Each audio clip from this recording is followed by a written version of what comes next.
Hello, and welcome to episode 42 of the Casual Tryhard Podcast. I'm Brian. And I'm James. And we're recording early again this week, so Wizards is just going to ban Magic on Monday. Something crazy is going to happen. And then reinvent it. Yeah. We're going to call it Magio. It's like Magic and Yu-Gi-Oh! Had a baby or something. Just watch. Sure, whatever. That's what happens when we record early. They blow everything up. Yeah. So sorry about last week. That was a little unexpected and unintended. Yeah, I mean, you still got good draft content. You did. You just didn't get the hype, I guess. Yes. So get ready for some hype. Yeah. So you can tweet your hype at us at Casual Tripod. You can book your hype at us on Facebook at Casual Tryhard MTG. You can email your hype to us at show@casualtryhardmtg.com, or you can leave your hype as a comment on our YouTube channel, Casual Tryhard MTG. So we're going to start with the BNR, and then we're going to get to the 8,000-pound gorilla format in the room. Yeah, so this is crazy because it's been a week and it feels like it was so long ago. Yeah. So on Monday of last week, Wizards of the Coast banned Field of the Dead. Mm-hmm. Which was not at all unexpected. Yes, we called that on the Sunday pod. Yeah, I think everybody did. Yeah. They realized it apparently shadow banned removal and ground creatures. Basically, yes. And so they're like, yeah, we need to do something else. Yeah.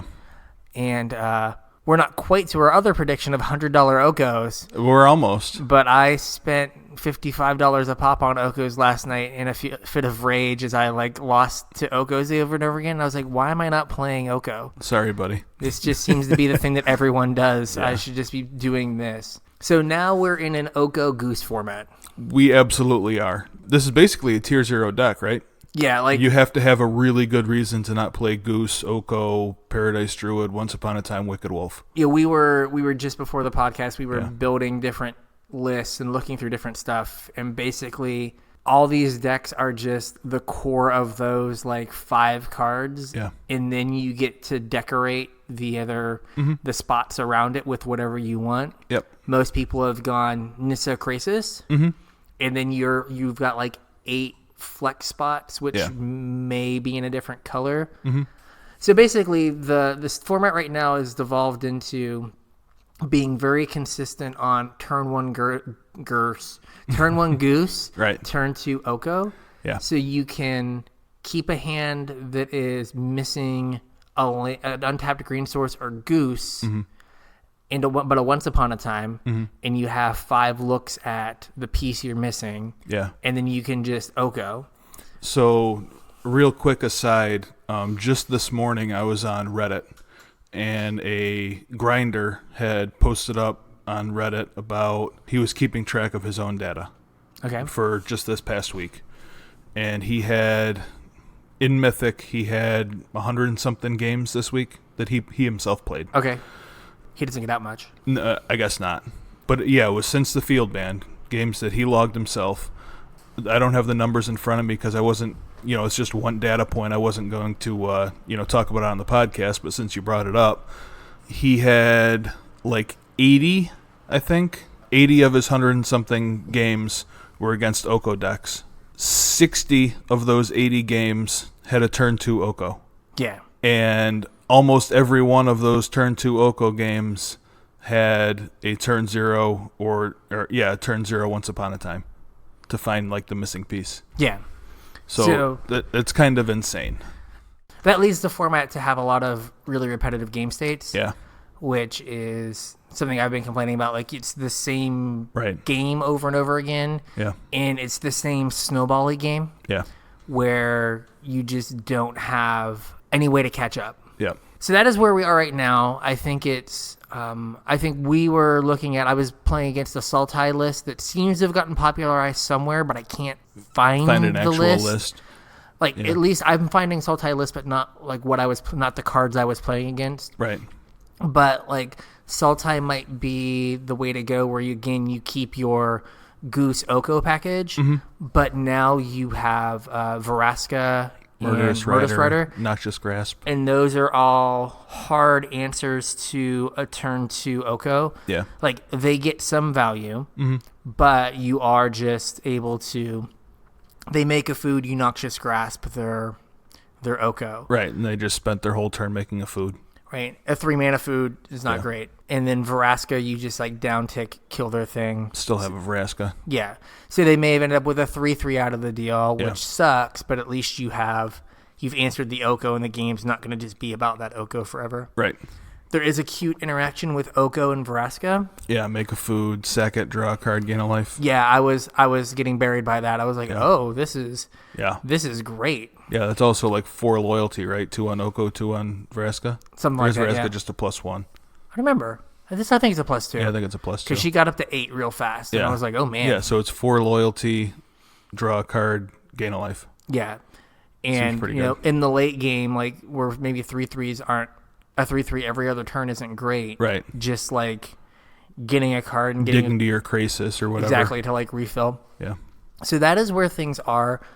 I think that what we were talking about before is ways to interact early. Mm-hmm. There could be a shock deck, but it just doesn't seem like the rest of the stuff around shock is quite good enough. Yeah, none of the decks that you would want to slot it into seem prepared to fight the rest of the game. Yeah, like you can kill their goose, but then you're behind to like a Wicked Wolf with a food out that just like eats one of your creatures and you can never kill. Yeah. Or then the Nissa, just the stream of 3/3s is just too much. Yeah, or the Oko comes down naturally and just animates the food from the goose. You have a narrow window of interaction, and then the rest of your deck doesn't seem to stack up. At least, like, I was playing the blue-red flash deck. Right. And that's what it just felt like to me, is like you just... If the Oko's stuck, you were behind. Yeah. And then the late game, like, you had a hard time beating a Nissa. Yeah. There might be a red deck. We threw together a quick maybe teamer list. Yeah. That's very maybe. Yeah, I have some reservations about it. Yeah. There was also, you said Jeff Hoogland had a teamer list that I didn't super love, but it's been popular lately. It was from about like 2 weeks ago. It was like pre-ban. The Sultai list, if you guys can find a Sultai list playing like Murderous Rider, Vraska, and like not Midnight Reaper. Yeah. That I think is what I was playing against, where the 3 drops were Murderous Rider, which is a clean answer to Oko. Yeah. Vraska, but then it still had that same like Nissa, Krasis, Oko ramp package. Maybe if we find a list that we like, we can tweet it out too. Yeah, I've been looking. Like Well, I think the list that we built right before recording today close. Looks pretty close. So yeah, the mana might be a little. We got to figure out the mana exactly, but so I think that's maybe where we're gonna start this week. There's also the MCQW happening right now. Mm-hmm. So there might be some lists that pop out of that look reasonable, but even Andrei Strotsky, I tweeted this out yesterday, was like, this next Mythic Championship in Richmond is going to suck. It's just going to be all Oko. Yeah, well, I'm kind of glad that we're going to be there playing instead of watching. Yeah. Because at least we'll have something to do. Well, okay, we'll be at the GP. I've not quite qualified for the Mythic Championship yet. Well, that's what I meant. Yeah, I mean, I could try to like sneak into a draft. Who's that guy? I'm Mike Sigrist. Mike, you've lost a lot of weight. Reed Duke over here. There we go. He's got a beard now, right? I kind of look like him. He does, from a distance. From a distance. So, okay, other than Oko and Simic. Yeah. Well, do you want to talk about one more Oko deck real quick? Sure. What's that just started popping up, that Corvold deck? Oh, yeah.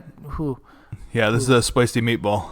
So this is that same package. Yeah. But what they're kind of throwing in as their spice is they're playing Mayhem Devils to get triggers off of sacking your foods. Right. They're playing Witches Ovens. Mm-hmm. And Cauldron Familiars. And they're playing Corvold. Yeah. The commander from the Brawl deck. Yep. Now, you may be thinking, did they say Oko and then a Jund Flyer? Yeah. They did. Yeah. This deck is asking its mana to do a lot. It's asking Gilded Goose and Paradise Druid to be great. Yeah, they are definitely doing the heavy lifting. They have the entire deck on their shoulders. Yeah. It seems, I think you said, like, this can't be the way you build it. Right. Yeah, it just looks like a mess of cards, yeah. It doesn't seem right. Like, there is, like, a theme there, but it just doesn't seem like it's put together correctly. Yeah. Just as a quick side note, one thing that was in the back of my head when we were working on that the Sultai list, and probably also might slot into this 4-color Corvold list or whatever, is I don't know that anybody's really tested Savvy Hunter. I think I've seen some of it in the standard. Like, Savvy Hunter probably wants to be played with Vivian in that version because the 3/3 body in Isn't a world big of... enough. Well, yeah, it's just like a sea of 3/3s right now. So everything that's just a 3/3 has an issue because all of Nissa's lands are 3/3s, all of the Elks are 3/3s, all of the combat is 3/3s. The Wicked Wolves are 3/3s. Yeah, unless you have a food. Yeah. So I think like the counters from Vivian might be relevant if you're going to try and play Savvy Hunter. Yeah. Vivian Arcbow Ranger. Yeah, the M21. Yeah. But that might be another card to, look to as another thing to do with your food, generate food, get some advantage, whatever. But we can't put it in the... I refuse to let you put that in the Corvold deck. We can't have 1 blue-green, 2 Jund, and then 1 green in the... I can't let that slide. That can't happen. No, like I said, I don't think that's the correct way to build that deck anyway. Yeah. But No, Savvy Hunter is like solid if you're generating a bunch of food. Yeah. It's just... I think in a lot of the current food decks, there's enough ways to use the food that getting a card for it for 2 of them might not be enough. Yeah. So other things that have maybe shown up or might come back, Dance of the Manse. Yeah. Now, I was playing, I guess it was the version that Brian Gottlieb played at the original fandom. I think I might have made a few changes. And I didn't find the deck to be great post-ban. I played a decent number of games. I played a bunch of best of 1 just to kind of get my feet under me. It just felt like you could beat the Simic decks, but there were just draws that like were just silly. Yeah. So we've talked a bunch on the show and, just to each other about how fast the arena format changes. Right after the banning, like Monday, Tuesday, I played against a whole bunch of Dance of the Manse. Yeah. I haven't seen any since then. I think that even though, like, maybe it's going to come back a little bit because Brian Gottlieb on their podcast and then in his Star City article put up a new list. It's like main decking Noxious Grasp, and I think it's up 1 thought erasure from the old list. Okay. But I think that it might come back because he's pushing it a little bit right now. But it might have been a bunch of people did what I did and was like, well, this deck was good before you just had infinite 2/2s. Yeah, I think that was like the common consensus was that the deck was good and, after the field ban should be good again. I think a lot of people were thinking that. Yeah, and it just didn't feel great. Because, like, you're playing this resource denial plan. Right. And then they rip a Krasis. Yeah. And all your work's undone. Yeah, you're just like, oh, okay. Or they have an Oko, and they can just keep making 3/3s that now if you don't have a Doom Foretold, they just make 3/3s forever. Right. So it just didn't feel like you could like choke them out on resources and then turn the corner fast enough. Isn't Doom Foretold non-token? So they can't sack the... Yeah. So if they have another thing to keep the Oko on the board... Yeah. So like you can have turns where they like play a Nissa, get a 3/3, and then you slam your Doom Foretold and you get their Nissa. Right. But there's still a 3/3 left over. Right. Same with like an Oko. Like they like animate a food, you get their Oko, but now there's still a 3/3. There's now a 3/3, and you're like, well, I hope I like can Mance for 8 to win this game. Yeah, and like the other half of that is by the time you're Doom Foretolding, like their Paradise Druids and Gilded Geese have already done their job. So if they're not Elks already, like they're just fodder for Doom Foretold. Exactly. You end up with a situation where they like stick a Nissa and they're like sack a Goose, sack a Paradise Druid, and they have 9 power on the board. Yeah. And it's like, well, I need to draw exactly like Kaya's Wrath. Yeah. And I'm still probably dead. Right. I played a bunch of that, didn't feel great. Mm-hmm. And then you played this next deck too a little bit, right? Yes. Played Fires of Invention. I've played both Jeskai versions. Mm-hmm. So I played the Cavalier version, and I've played the Planeswalker version. I played the Planeswalker version last night at F&M, and then I played it when I went home. And you said you liked the Planeswalker version a little more? The Cavalier version has an Oko problem. Yeah. Right? You can't just play... Like, if you can't win with your Cavaliers, the turn you play them, they just get elked, and they don't do a whole lot. Yeah. So you have to, like... try to set it up where they have, like, a clearish board and that your 2 Cavaliers are going to win you the game. Mm-hmm. And that doesn't always happen. Right. So, yeah, you get to brainstorm off your 1 Cavalier and then discard the trash and draw cards with the other Cavalier. But it doesn't always end up working out that it does enough. Yeah. So I felt like you would get to these points where you were like, Cavalier, I guess I have to attack your Oko and then try to win next turn. Yeah. And it just felt like you were not able to like turn the corner. The Planeswalker deck, you get to... I was playing one that had 2 Kenriths in the main. Mm-hmm. So that lets you, like, with some Planeswalkers, you can, like, Sarkin Kenrith, activate Kenrith to give everything trample and haste. Yeah. Now you've got, 8 to 12 power of flying damage. Trample, haste, yeah. And you can get in quickly. Yeah. And then the next turn, if they can't kill your Sarkin... You win. You win the game. Yeah. That felt a little bit better, and you had a little bit more counterplay with, like, being able to, like, Teferi, bounce a food, which feels weird, but you're like, bounce your food. Right. And Narset lets you dig more. It felt a little bit better, but it's still, like, I think our games were very close. I don't know if they felt that way on your side, but they were all super close. Yeah, they were super long and super close. So, like, there's something there, but then I got beat by 9 sideboard cards out of my white-black Knights opponent, and I'm traumatized. Then I played a bunch more with it last night, and the Sultai deck just felt so much worse to play against than just the pure Simic deck, because they had Murderous Rider and Vraska, and it was like, cool Planeswalker, bro, kill it. Yeah. Well, I think, like, we had talked about a Sultai version of this deck a couple times now. Yeah. We talked about it a couple weeks ago, and then I'm pretty sure we also talked about it earlier this week. Yeah. As I went into my arena to start working on the deck today. And there was already one there? There was already one there. So I'm pretty sure we had talked about it earlier in the week. Yeah, I think that since Questing Beast doesn't have to be like a 4-of to get through zombies. Right. That it frees up more slots to be able to do more stuff. Yeah, you got a little bit of wiggle room. And since you don't have to have Deputy of Detention to answer zombies, you don't have to be white. So, like, the Bant decks were Bant because they went a Deputy for zombies. Right. Right, now you can be black to have hard answers to Planeswalkers. Right. And so that kind of frees things up. Again, another, like, sign of perhaps a broken format is when you have your deck is 24 spells that you already know. Yeah.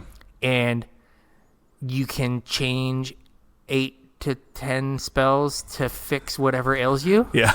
It's like, oh, what's good now? Oh, okay, well, I guess I'll play black and have my answers. Oh, I guess I'll play white and have my answers. Oh, I guess I can play red and have my answers. It's just like, oh, I'm blue-green, and then whatever, like, 8 cards answer, whatever everyone else is doing, I'll play that. Yep. So that's just a weird spot. Welcome to my mid-range world, buddy. Nice to have you here. This is Jund. it might be Jund, but you're not supposed to just have, like... Yeah, no, I know what you're saying. It's not just supposed to be like, well, I have these cards, and I'm never going to unsleeve these ever until they ban them. Yeah. And then going on from there. Also, we have down here Sorcerer's Spyglass, and there were a few times that I wished I had a Spyglass in my sideboard, so I just, like, copied Yeah, I had the Fires of Dimensionalist I played had Fae of Wishes. Yeah. And there were a number of times I wish I could have gone and got a Spyglass. Yeah, I don't remember if this was something that I just thought of or I had heard it somewhere, but when I was doing the notes for this, I actually did the notes for this episode on Monday. I was going to try and do an emergency episode, but wasn't feeling so hot Monday night, so I didn't. So I don't remember, like, if I had heard, somebody talking about Sorcerer's Spyglass, or if I thought that was a card that might start seeing more play, but it hits everything that you want it to. It's come up on Arena Deck. It came up on Arena Deck list. Okay. Early, last week, I think. Yeah. I think the problem is that you know what the first name has to be. You have to name Oko. Yeah. Which you might just always want to name Oko. The other problem is that, like, if you're trying to play this in an Oko deck, it turns off half your deck also. Yeah. So you can't play it, but you have to, like, if you're playing against an Oko deck, you can't name their Nissa. Well, right. Otherwise, it just turns into an elk. It's a 3/3. Yeah. Right. So, like, they already have, like, the answer for it. Like, you need to draw 2. Right. Right. You need to draw the 1 for the Oko, and you need to draw 1 for their Nissa. Right. And so it is a little awkward in that regard. Mm-hmm.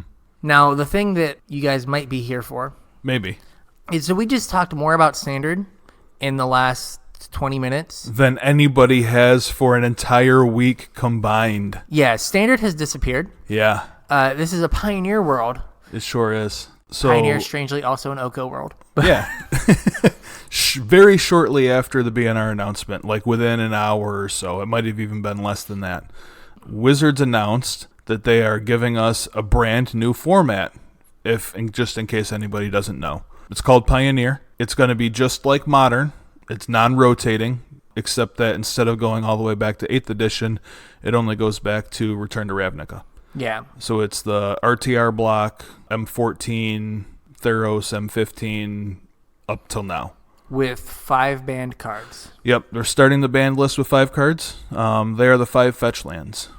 Now, that may or may not seem like a big deal to you, but once you start brewing in this format, you realize that that is a huge deal. Not just for having good mana bases, but there's a whole lot of cards that rely on having just bulk stuff in the graveyard that are way too good and have been banned in every format. So basically the blue delve spells. Yeah. Dig Through Time, Treasure Cruise. Yep. Probably also Gurmag Angler. Gurmag Angler, Tasigur. I actually had Tasigur in the sideboard of my Pioneer deck last night. Yeah. But yeah, so it may help keep the cost of the format down because I had a bunch of Khans fetch lands that I traded to get Mox Diamonds, and I was getting $10 to $18 a piece in store credit for them. And now if there's another format that these are the only fetch lands, they probably all become like $45. Yeah, like the Zendikar ones. Yeah, they just get like you have $100 Wooded Foothills, right? Which is like prices people out of the format. Yeah, it's also kind of crazy to think that a cycle of cards from a set 4 years ago is $100 a piece now. 5 years ago. Was it 5 years ago? No, it was 4 years ago. No, we just had our 5th wedding anniversary, and I started playing right after we got married. Yeah, already then. Yeah, so about 5 years ago. So they're trying to, on one hand, kind of cap what you can play, right? I think they don't want it to be a bunch of, 3-color good stuff piles, which, that's not working out for them. Right. But they also, I think, it's going to help control some of the costs initially. It also makes it a very different format. It does. Just the things you can do are different because you don't have fetch shock mana bases. Your mana bases are fast land shock mana bases. If the fast lands still are only a couple bucks, get them now. Now. Like right now. Yeah, we hit pause. Order them. On our finance episode, I think I said buy every $2 fast lane you can buy, and I saw some of them now, they're $6. Yeah. And they're not going to get any cheaper. Right. Before we get into actual cards, let's do one more thing about the format in general. Okay. This format isn't going anywhere. No, they're super committed to it. I think 5 of the next 13 GPs. Yep. And the Players Tour and something else, high end. Yeah. Are all confirmed for Pioneer. Yes. So, if you're having thoughts about buying into the format and want some financial advice, my financial advice would be to do it now. Anything you think you may want to play in the future, pick it up. Because most of the stuff is still really cheap, with the exception of Jace's, I guess. They're $50. Whew. Yeah. And Okos. But just about everything else is still pretty cheap comparatively. If you're looking at, modern card prices. Yeah, I was buying foil pieces for decks and paying $6 to $10. Right. Where if the decks are actually good, they're $40 cards. Right. So it definitely, err on the side of caution. Pick up whatever you're looking for. You're probably not going to be buying trash that's going to be worthless anyway, even if the deck doesn't work out. So I would just kind of err on the side of caution and buy in soon. Yeah, the only caveat to that is a fundamental feature of this format is that even though we have a ban list of 5 cards right now, they're going to be aggressively banning / curating the format, at least initially. They did say that. So the idea that everyone is pushing right now is if you're building a deck and you don't look at your deck and go what are the 2 cards that are going to get banned out of this deck because it's busted? Yeah. Your deck's probably not good enough. Right. So if you're buying that busted deck, realize that there is a non-zero chance that in a month or two they're we can't have you turn 2 killing people with Emery and Jeskai Ascendancy. Right. So we've got to get rid of something in this deck. Yeah, my point wasn't that you might open yourself up for that or whatever, but like the cost of the cards right now, absolutely, I think is low enough where even if they do ban something, you're not out a ton. Yeah, like most of the cards that have spiked since the format was announced have gone to like $10 or $15. They haven't gone to $40. You know what I mean? Yeah. No, there is some risk, but like it's not super large. Right. It's not like if you bought like all the pieces for KCI. Right. And then KCI got banned. Yeah. Or you bought like all the stuff for Hogak, and then Hogak got banned. Well, I wonder who did that. Yeah, really. Or like me, you've got 4 Urzas, and like every time you like turn on coverage, like when we came over here, and it's 4-color Urza. Sultai Wurza versus 4-color Wurza, and you're like, this does not bode well for me. Yeah, there's a number on this deck, and it's counting down. Yes. Is that like new movie, a countdown? Like you just make Urza hit the button on his phone, and it's like, you will die. And it's like, oh, okay. But yeah, so just be aware. But definitely if there's like a deck that you think looks interesting or cards you want to have, this is the time to get them, especially like as people are finding their way around. Right. So the idea of this format is the same idea they had with Modern when they started it, which is, hey, your standard cards rotated. Right. But you still really liked playing this old deck. Right. So we're going to give you a place to play those old cards. Yeah. Basically what they saw was that over time, I guess with the exception of the last few sets because they've really shaken things up, but over time the number of cards that have graduated, I guess, from standard into modern has gotten smaller and smaller. Yeah. And they wanted to do something about that.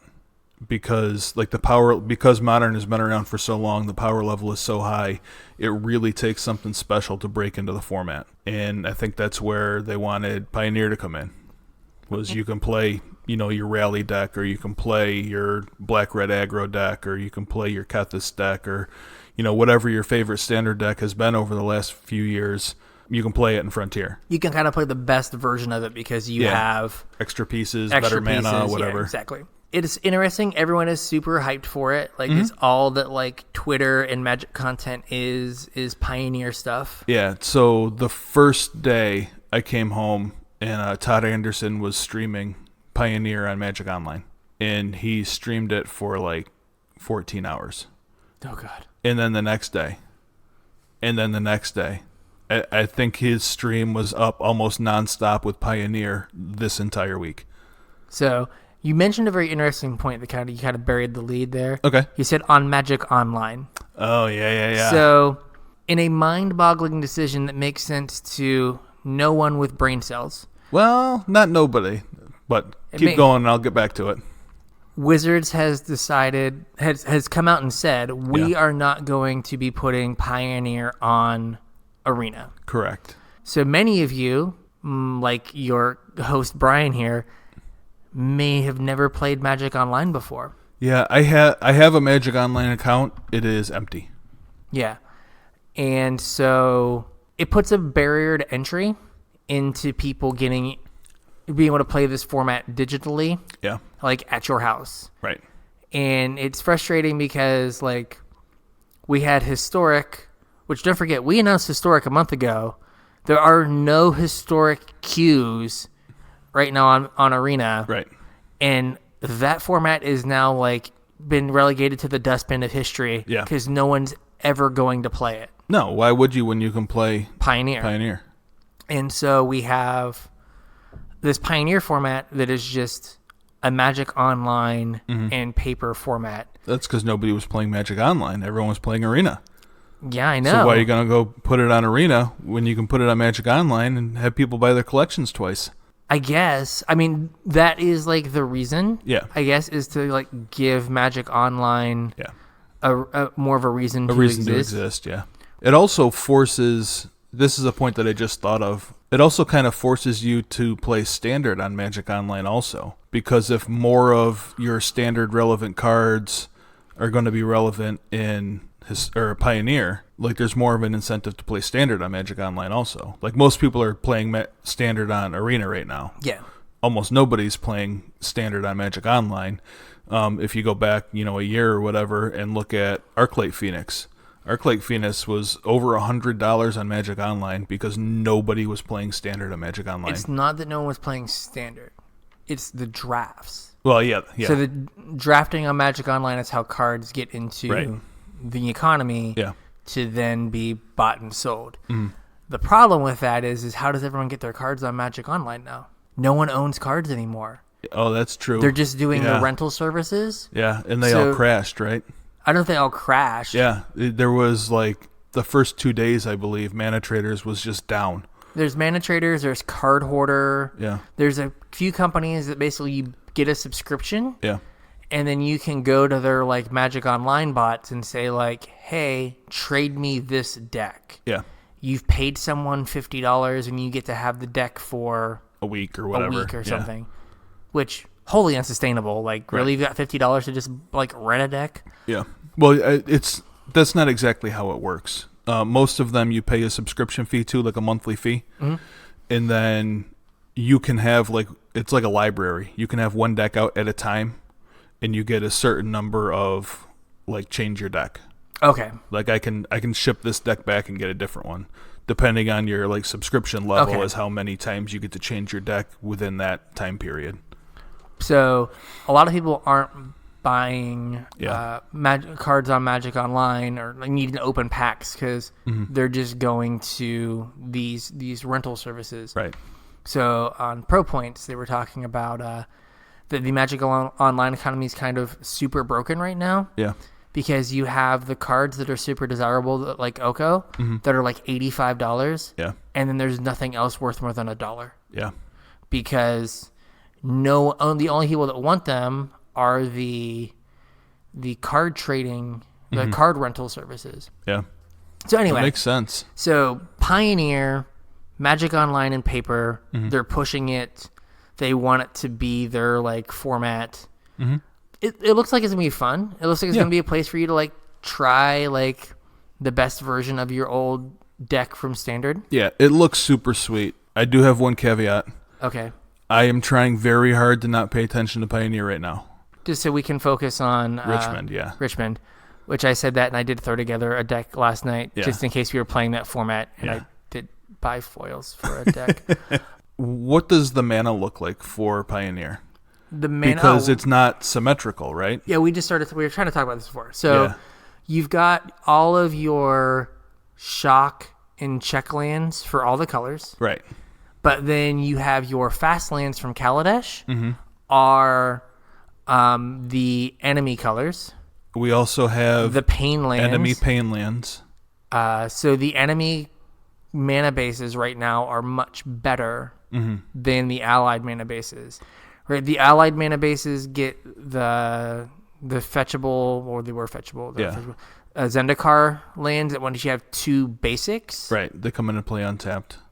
Which those probably aren't good enough. You also get the show lands. Also probably not good enough. I don't know. They're much better with shocks. They are much better with shocks, but they're still not great. Like if you have that land, if you need to hit your 4th land, and you draw that as your 4th land, it's a feel bad. Yeah. Now, granted, the fast lands have the same issue, right? But they're better on the first 3 turns of the game. So if you have a lower curve deck, the fast lands are just better. Yeah. Is that it? Is that all we have? We got temples. We have the temples, which we have all the color pairs for. Yep. You have Mana Confluence. Oh, yeah. Did you see the price of Mana Confluence? No. It's $33. Oh, my God. I have my playset. Uh-huh. I think I have more than a playset. I need to come off of some. Yeah. You have Aether Hubs. Oh, yeah. Aether Hub. Unclaimed Territory. It's kind of only for tribal decks. Nykthos. Oh, yeah. That's big game. So you've got, I think those are all the lands that matter. Okay. I think. Oh, we have creature lands. Lands. Yeah. We have the creature lands.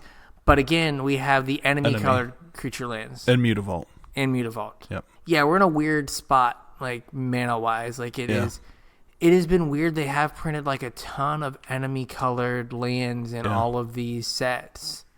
like for the last few years, and it doesn't make any sense why. Well, it doesn't really look like it's going to change anytime soon either, because the next set's Theros. And we're getting the other temples. Yeah, we're getting the other temples. So yeah, it's not going to change that. Yeah. So unless like Behemoth Land or whatever that Korea or whatever. Korea, yeah. Right, like you could see them putting the fast lands in there. Mm-hmm. The Allied fast lands. The Allied fast lands. I mean, they really need a reprint anyway. The Pain lands are awkward because their names are like specific places. Specific places, like Adakar Waste. Right. So Adakar Waste, Karplusan Forest. Yeah. Right. They're kind of a core set print. Yeah. So you could see, and since the next core set is Teferi. Yeah. Yeah, but it's going to be like Dominaria, so those are places on Dominaria. You could put those in there. Yeah. And have it work out. Again, if you're classy, this is when you go buy your Ice Age Karplusan Forest on like a spec. Yeah. I had I had all of them. And then when the Eldrazi stuff happened... You sold them? I sold them because they were like $20 a pop. Yeah.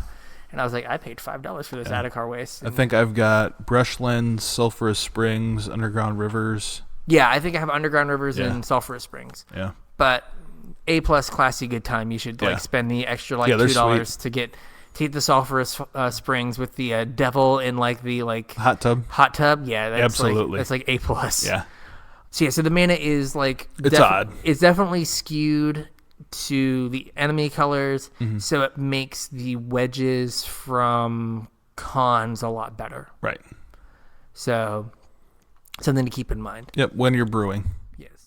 So, the best deck in the format, just like from like the baseline for the first few weeks, is probably going to be like your stock mono red. Right.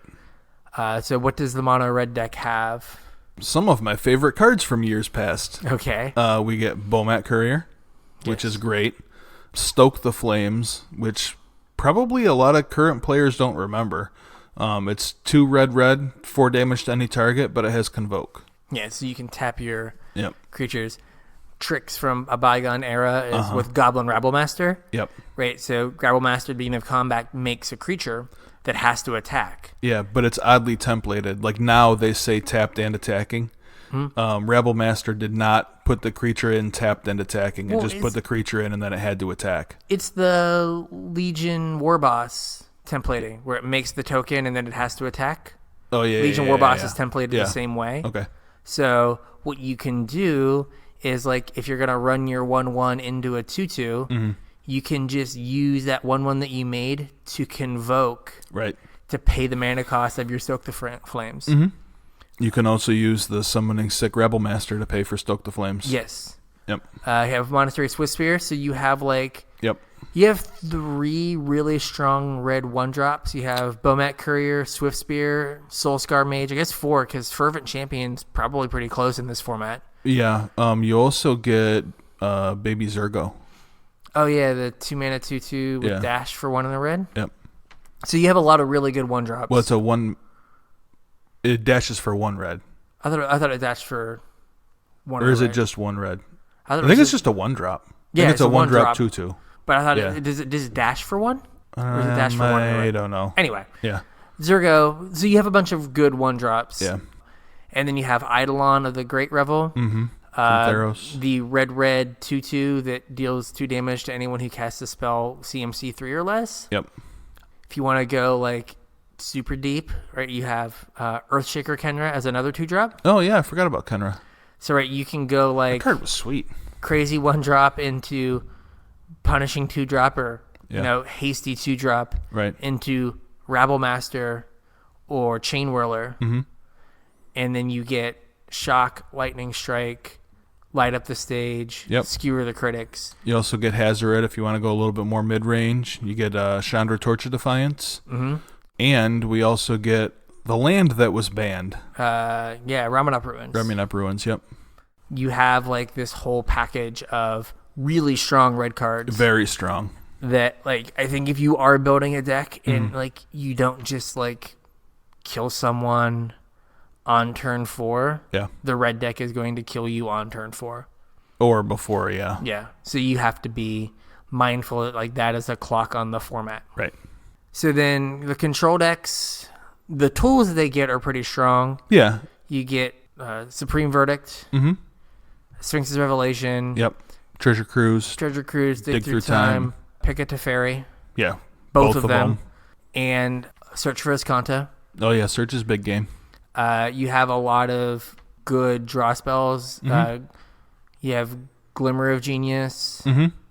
You have Hieroglyphic Illuminations. And then what's our current one? What is the current one? You get Drawn from Dreams. That's not an instant, though. No. The 3 and a blue with a Jumpstart. Oh, I can't think of what it's called. Not Radical Idea. That's 1 in the blue. You guys know what it is. Yeah. Wow. Brain fart. Yeah. Anyway, you have a lot of like ways to draw cards. Yeah. Your removal is a little weak, which is kind of the problem. You have Seal Away, which requires the creature to be tapped. Yep. You have Deccan Stone, which gives, I forgot about that card. 1 in the white sorcery, exile a creature, and all creatures with the same name your opponent controls. They get if it's non-token, they get a clue for each one. For each one. But that's your best white removal, so that's not great. If you go into black, you get Fatal Push, which is just strictly better. Yeah, Fatal Push is awesome. And then your mid-range decks, you have Thoughtseize. Grim Flare. Kind of has already spiked. It's up to like $20. Oh, wow. Well, that's sadly where I bought them for when they were in standard. Yeah. That's a good card, though. It's a decent pressure early, filters your hand, builds your graveyard. Yeah. I think it'll probably see play. Mid-range decks also have access to Oko. That's kind of ubiquitous right now, is every format there's a mid-range deck with Oko in it. Yeah. They get Chandra Torch of Defiance, which is kind of at its best in a mid-range shell. Yeah, because it gets to do so much. Yeah, and I've heard a lot of people talking about Heart of Kirin with Oko, because Oko's loyalty goes up so fast.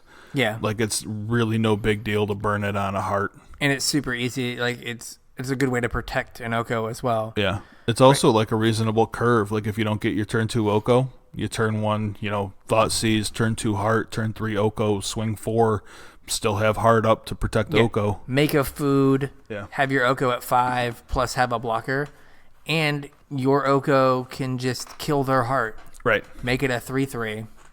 Yeah. You forgot, like, an A+ good time mid-range card in this list. I'm sure I forgot lots of cards.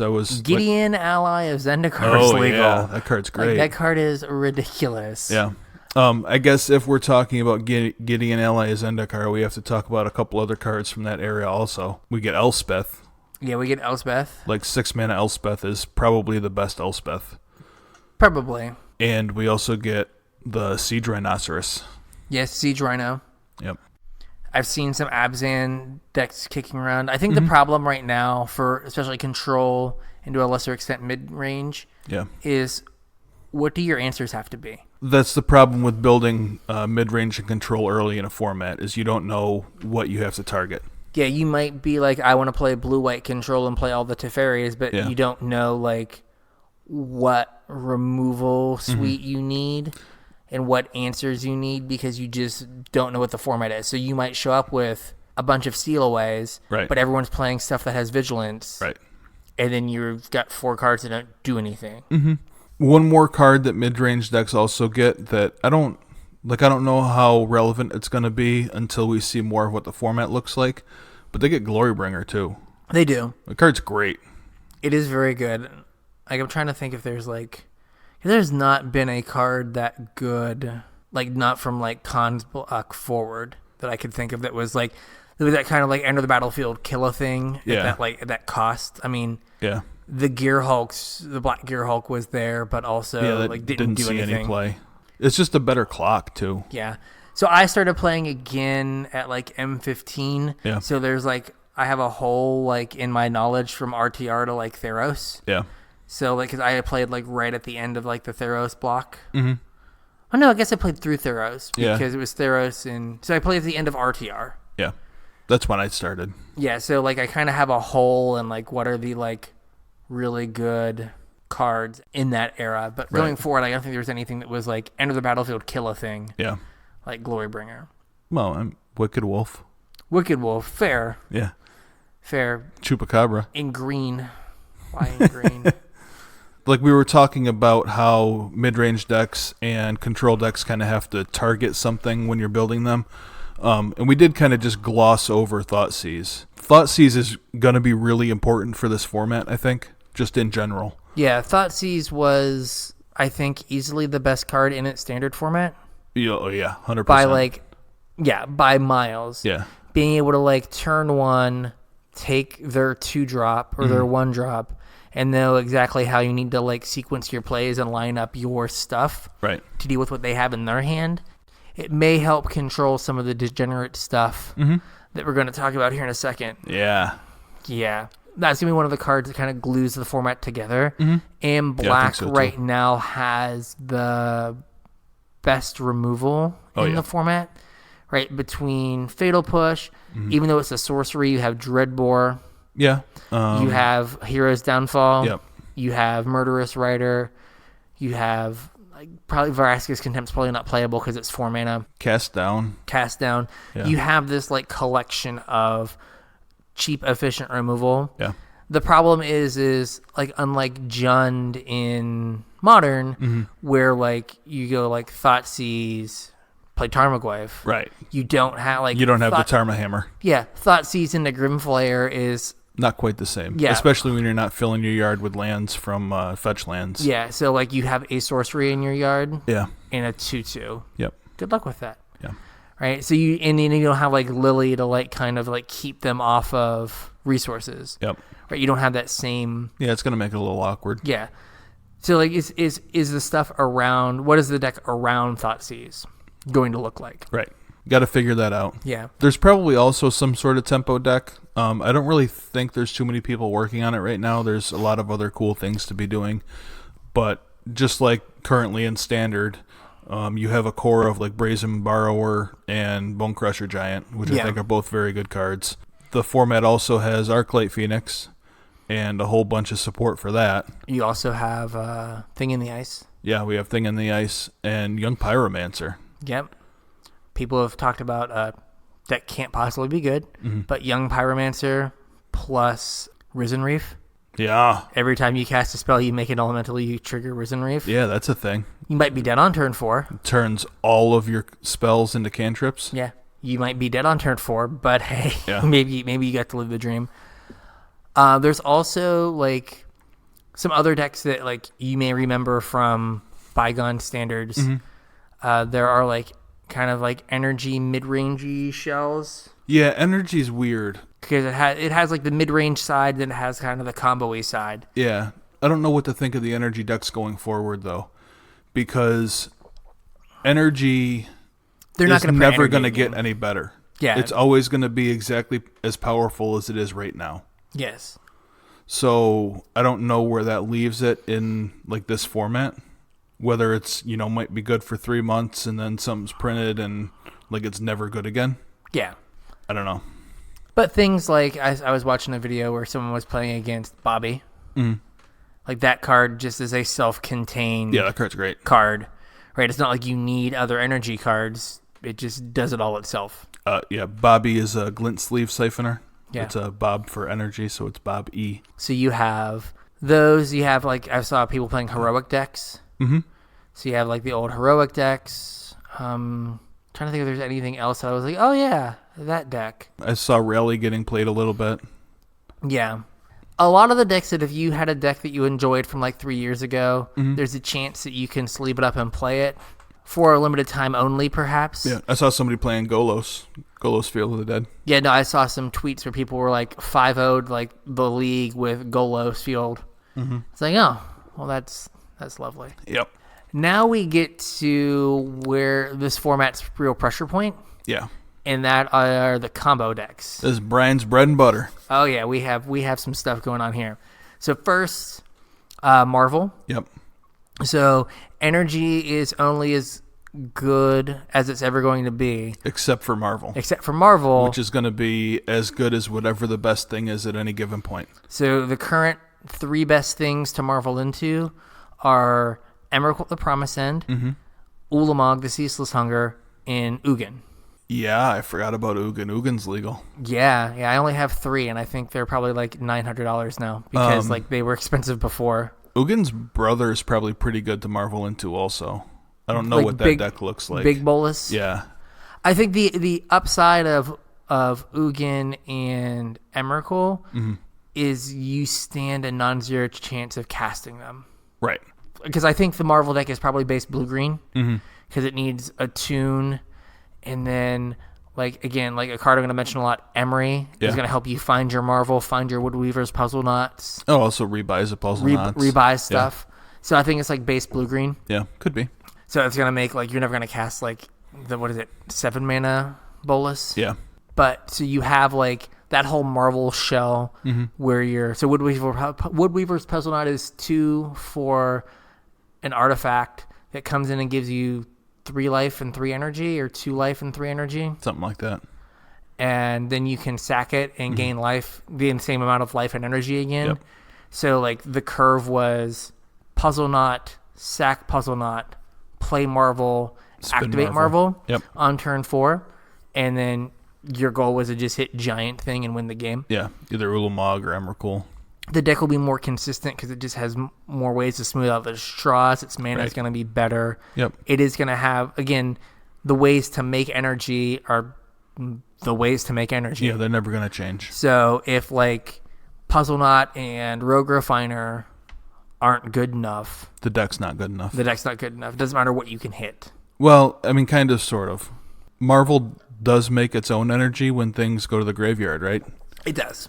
So, like, if you can set up some sort of loop that makes a whole bunch of energy real quick. Where you just sack a bunch of them. Yeah. Like, that might be a thing. I don't know what that looks like. It has not been printed yet, to my knowledge. Yeah, but you have this kind of setup where you're just trying to marvel into stuff. Yeah. Now, Jerry T. wrote an article that I haven't read quite yet on the Star City and Premium side that was just all about breaking Marvel. Okay. He's like, Marvel's great. Here are like 6 lists for it. And he was more on the play a mid-range deck that just happens to marvel sometimes for value. Yeah. So not marveling into giant thing. Just that sounds fantastic. Just marvel as a repeatable collected company, basically. So you know what the best part about playing Marvel is? You get to do it again. You get to use the James Karsten energy token. Oh yeah. Oh, I do remember this card. Okay, yeah.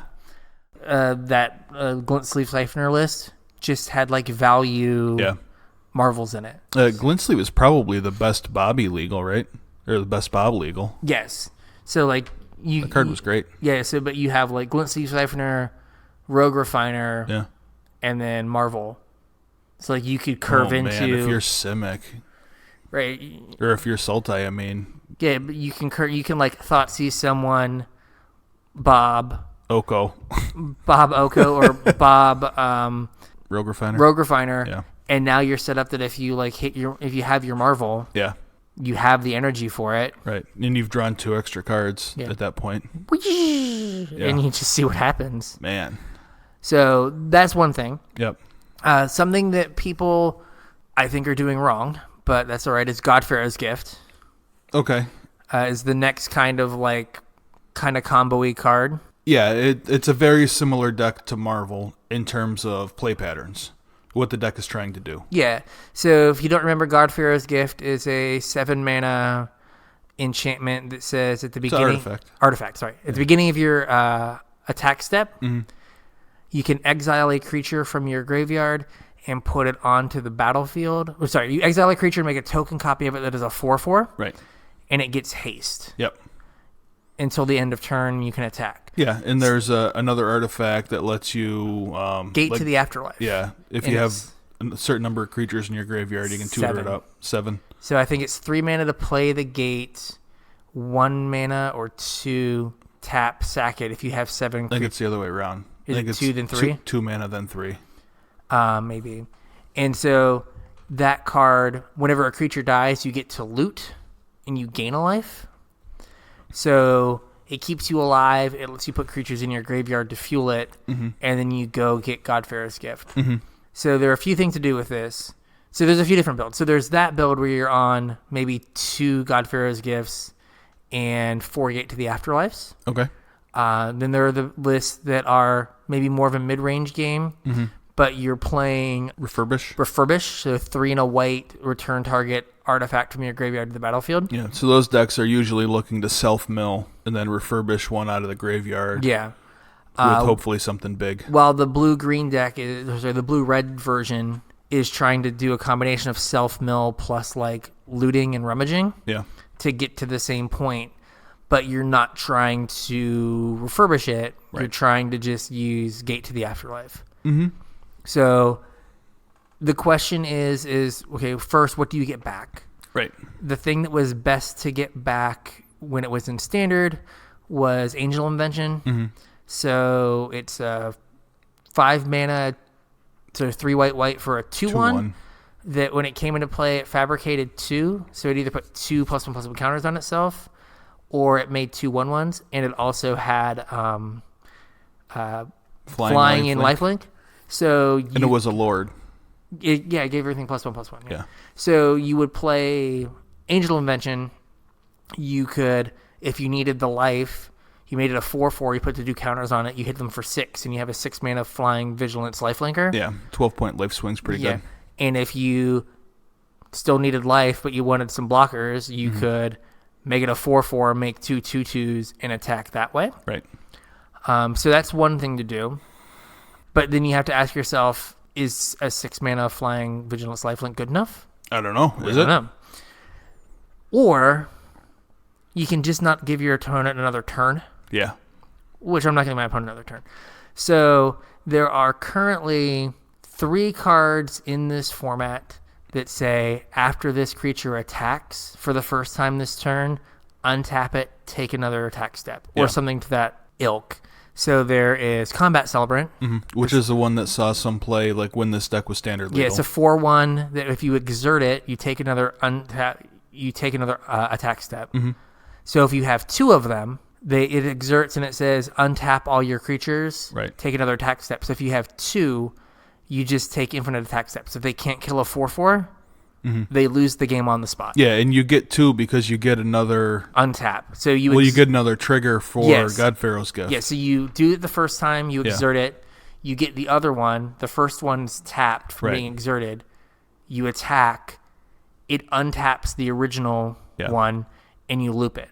And there's also Aurelia, not the current Aurelia, the one from Gatecrash. Okay. Like War Leader or something. It's 3 white, red for a 3/4 flying vigilance that says if it's the first time Aurelia has attacked this turn, untap all your other creatures and have an additional attack step.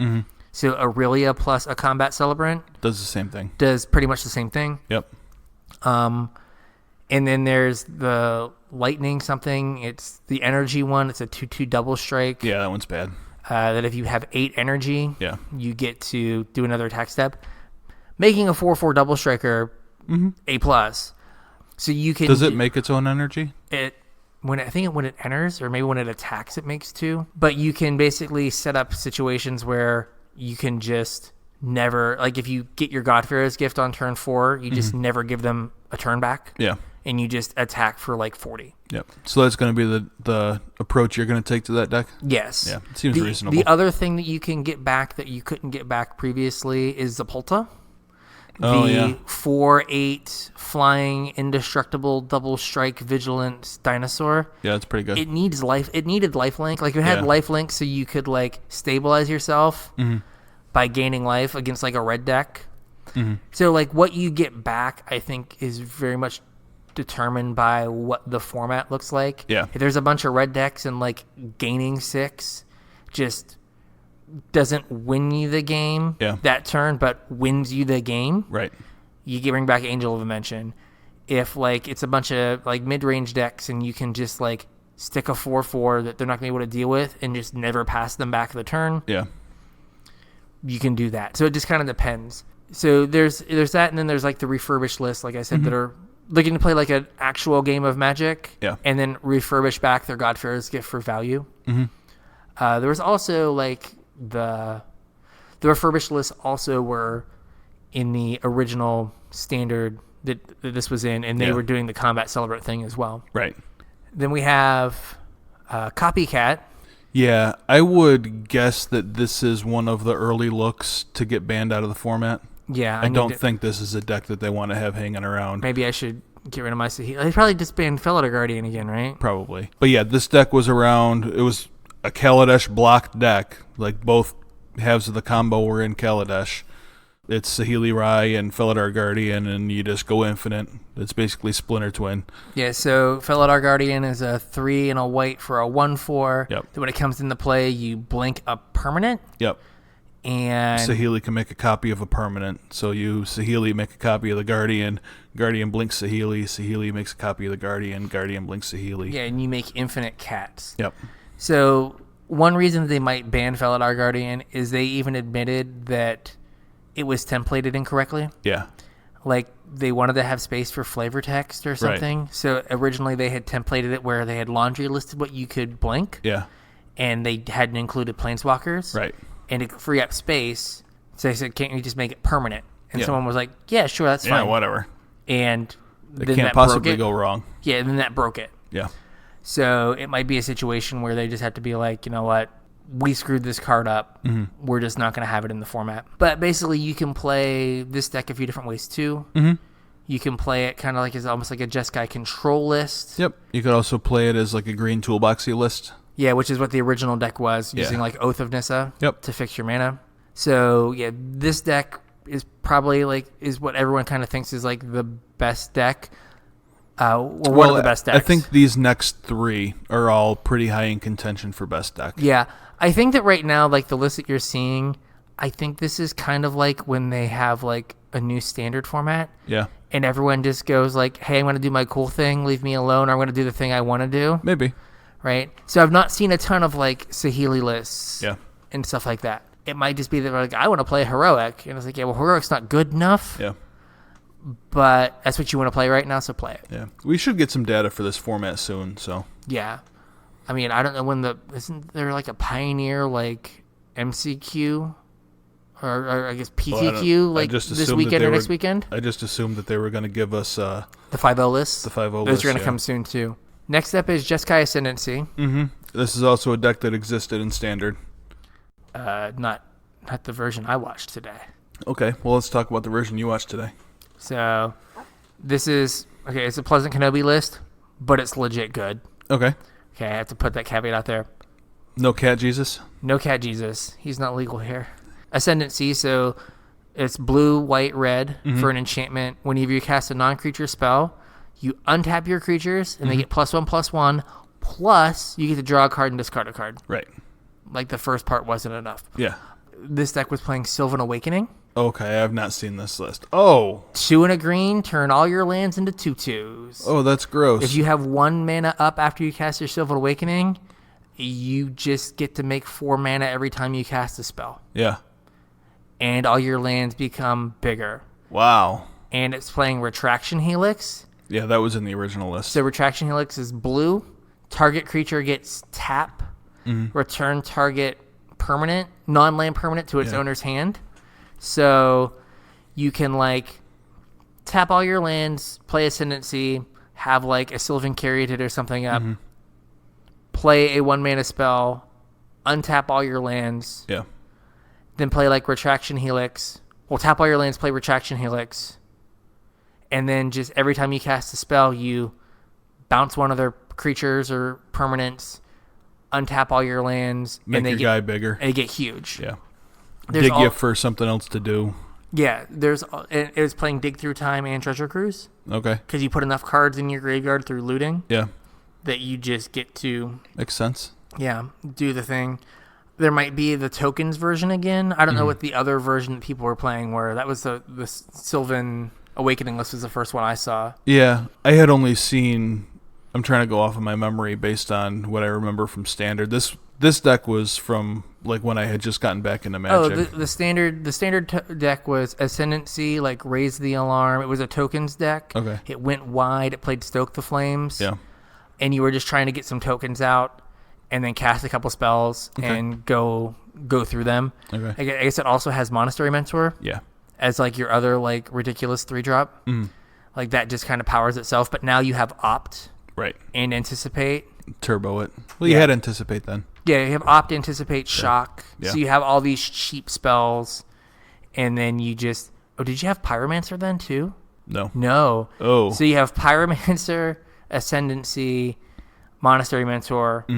Like you play those, and then you just play like ways to draw cards, and like you just play spells. You can just like turn 3 win. Probably. Because you have, was it Crash Through or whatever that gives haste, draw a card? You get to play 8 copies of that card because there's a version in BFC too, right? There's Warlord's Fury that gives First Strike, draw a card for red. There's Crash Through, which gives Trample. There's Slip Through Space in red that gives a creature and blue that gives a creature unblockable, draw a card. Yeah. There's one that gives haste and draw a card too. Okay. So I'm almost positive. But like you just like, I think it's turn 4, right? Because you have to like stick the Ascendancy. Yeah, probably. Or no, yeah, because you don't have enough mana, right? Because like on turn 3, you don't have enough mana. I guess it depends what the deck looks like. Like if you're green for Caryatid. Oh yeah, if you go for you can like play 4 like colors. Elf Caryatid. Yeah, but yeah, you can like that deck was just go wide. Yeah. Draw a bunch of cards. So that is probably something that is going to be very good. And then the last deck is the one that I played last night, just in a few games. Yep. My list was super rough, not good enough, but Kethis combo. So there was a standard Kethis deck that played Diligent Excavator, right, Oath of Kaya, and Kethis, and then played like Tameo and like some 4-mana garbage, right? That deck's all well and good. But we were replacing Diligent Excavator with Emery. Which is great. So there was a modern Kethis deck that won the game off the back of 1 Jace, Wielder of Mysteries. Just draw your deck. Just mill your deck. Yeah. And then draw a card with Jace. And played a bunch of artifacts so it could play a Sai. And it made the Emery cheaper. We don't have the artifacts in this format. Yeah.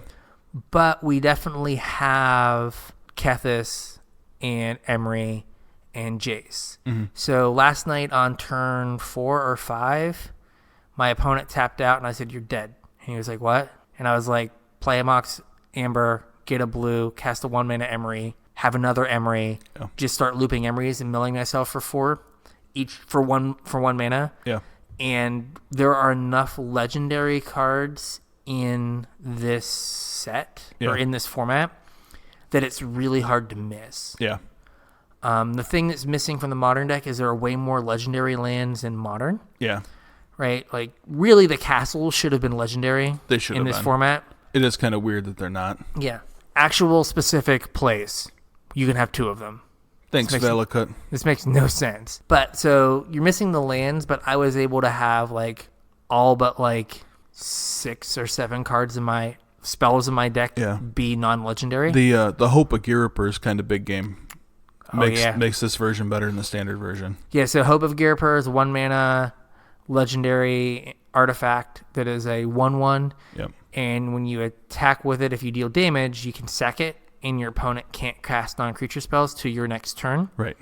So, like, on your first main phase, you can attack with Hope, hit them, pop it, and then combo off, and they can't do anything. Yeah. It's like extra copies of Teferi. Yep. And on turn 1, it makes it so you can turn to an Emery. Right. So it then fills your yard, then you hit like a Kethis, then you can like use your Emery to bring back another Hope of Giriper or something. Yeah. So the deck seems very good. Seems like it can win on turn 3 or 4 relatively consistently. Yeah. And with having Teferi and Hope of Giriper, your opponent just has to watch you do it. Yeah. Now, they definitely could play Tormod Scripts in the format. Leyline and Grafdigger's Cage. Yep. So we have 3 and Rest in Peace. And Rest in Peace, yeah. So there are solid like graveyard answers. And I'm sure the format will get to that point. Yeah. But this deck also has access to, it's 4 colors. Right. For like Teferi, the blue and Teferi and the blue and Emery. But you also have access to Thoughtseize. You have access to Abrupt Decay, and you have access to Assassin's Trophy. Yeah. So you can like build the deck to have a little more interaction, and it like actually be functional. Again, like Sam Black said, if you build your deck and you're not like, wow, something's going to get banned out of this. You're probably doing it wrong. Yeah. But if you just want to, play your sweet Mardu deck from Kaladesh, cool, play that. Or Mardu your sweet vehicles. Abzan deck. I actually did see people playing Mardu vehicles. Toolcraft Exemplar is only good in that deck. Yeah. So we'll probably talk about Pioneer in more detail going forward. Yeah, I want to see what the format looks like before we dive too deep into it. There's really no point in trying to build pillars of a format or something along those lines without having data. Yeah, we can't figure out what the pillar. I've seen articles. What are the pillars of Pioneer? And I'm calm down. Yeah, you have no idea. Yeah, no idea. The format's been around for 2 days. Yeah. Now, I think we've talked about this before, so we've been very positive on Pioneer thus far. My only concern for the format is what it does to Modern and Legacy in terms of events, because there are only so many tournaments that are scheduled in a given year. Yeah, and there's also only so many formats a player can play. Yeah, again, as a casual tryhard, we are employed. Yeah. We have wives. Yeah. I have a cat or two. Right? There's only so much bandwidth. Yeah. So I am pretty That's a really good way to put it. I am pretty sure that I can only pay attention to Standard because I'm playing it on Arena. Yeah. And pick a format. Right. Right? I can't watch Legacy videos with Andrea Mangucci, read 4 Modern articles, and then watch 2 streams on Pioneer. Yeah. I can't do it. It's not possible. Right. There are not enough hours in the day. So I think that what's going to happen is there might be more specialization of people where there was a time where was it Dickman was his last name? Mm-hmm. Right? Dude just jammed Modern. Yep. He was all I do is play Modern. Yep. Right? I think there's going to be a lot more people that are going to be all I do is play Pioneer, or all I do is play Modern. I mean, that's true, to an extent with a lot of people, though, Ben Stark. Limited, yeah. Right, but my that's point, all he does. But my point being, though, I think that's going to happen more because you just can't keep up with all of it. Yeah. And I think what we're going to end up doing is if there's an event coming up that's Pioneer for 3 months or for 2 months, we're going to get really good at Pioneer for that period of time. Yeah, I mean, I think that's kind of our MO anyway. Yeah, so just bear with us that we're not going to be able to give you sweet Pioneer content and Arena content and Modern content all the time. Right. Because I also don't think that you guys can keep track of all of it. It's just too much. It's a lot. So I think for right now, just be mindful that maybe if you liked our Legacy talk and we're I want to play a Legacy GP, I don't know if there's going to be one. There might be. Yeah, there might be one. Right, as opposed to 2. Right. And maybe you're I really like Modern. There might be 2/3 as many Modern tournaments this year as there were last year because Pioneer. What will be really telling is what the team events start to do. Yes. Whether you start seeing Standard Pioneer Modern or whether you see Standard Pioneer Legacy. There was also an interesting thought that Sam Black said he was talking to someone who organized tournaments who thinks they might go Pioneer, Modern, Legacy, and not play Standard. I don't know if that's... I don't know if that's a thing. You have 3 non-rotating formats? Yeah. People have the decks that they want to play? Yeah, I mean, I guess. Standard sells cards. How much did your collection go up when Pioneer was announced? Okay, that's not what I meant. A lot. A lot. Yeah, it was $2,000 almost. My point being that if you're Star City, right, you have a pile of cards that no one's thought about. Yeah, maybe Star City does. I was thinking more about Wizards, though. Wizards doesn't do a ton of team events. So they do one.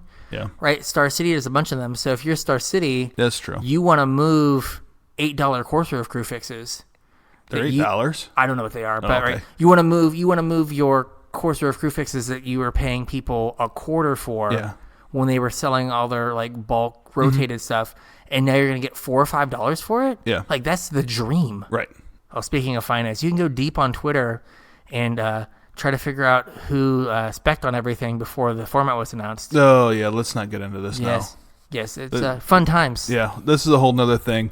If you're interested, you should certainly check it out. Matt Sperling apparently has written like a video Columbo series or some shit. I don't know. Yeah, I think he's on his 3rd video now. Yeah, dear God. Yeah. I don't care that much. I don't either. We can touch on Arena a little bit. Mm-hmm. We have like a sneak peek of what the data is going to be. So what ended up happening was I didn't update the chart after the ban because the ban didn't go into effect on Arena until Thursday. Yeah. Thanks, Wizards.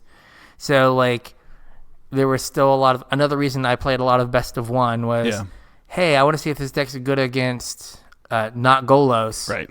Field of the Dead. Concede. Yeah. Because apparently there are a lot of like Andre Trotsky and a lot of other pros where like if they saw a Field of the Dead, they just conceded the game because they're like, I'm not...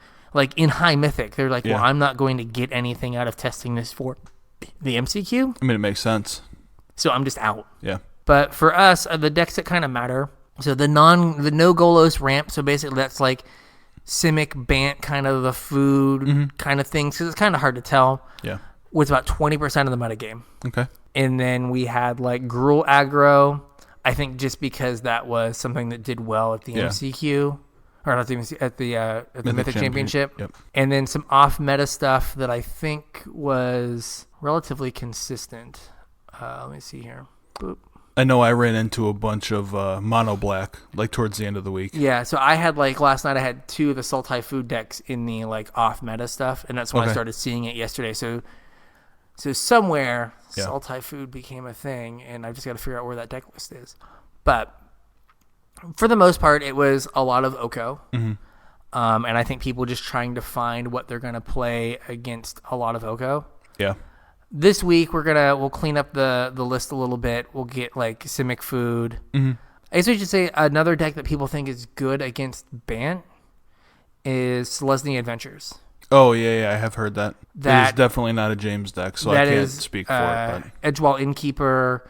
all your adventure cards, and you play a bunch of like little nerds, and then you try to like Loxodon on them. Yep.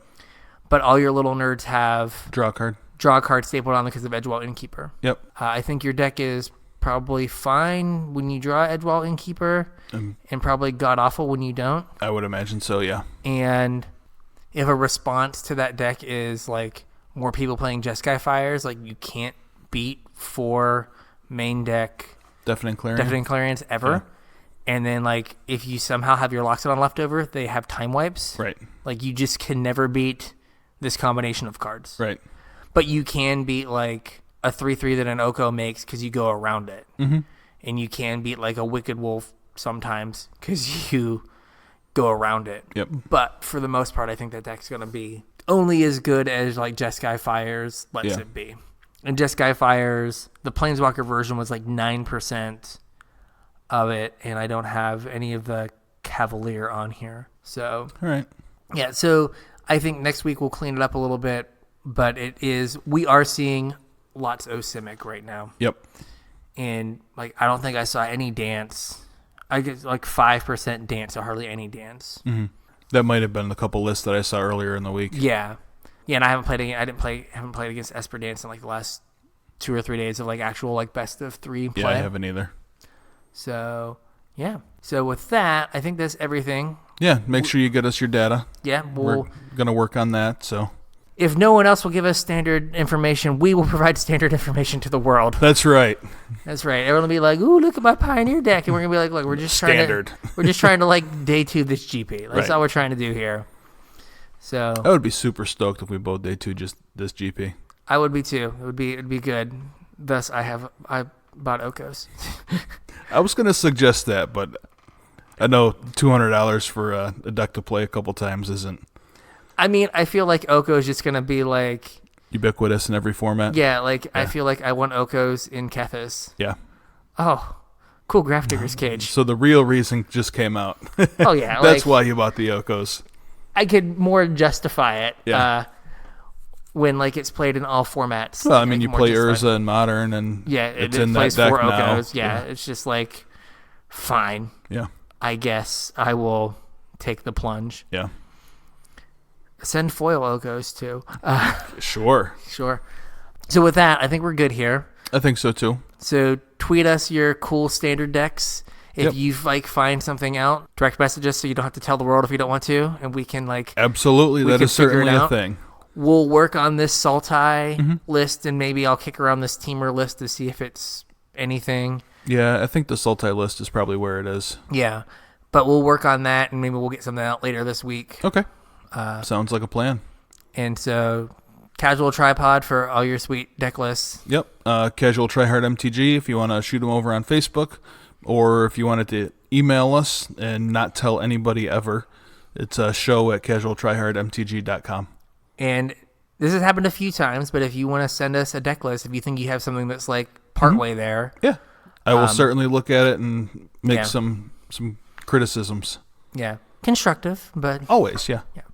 Some of us, like me, try to live our mana bases a little too stretched thin and need someone to be like, please don't. Yeah. And so with that, we'll catch you next week. Yep, we'll catch you at F&M.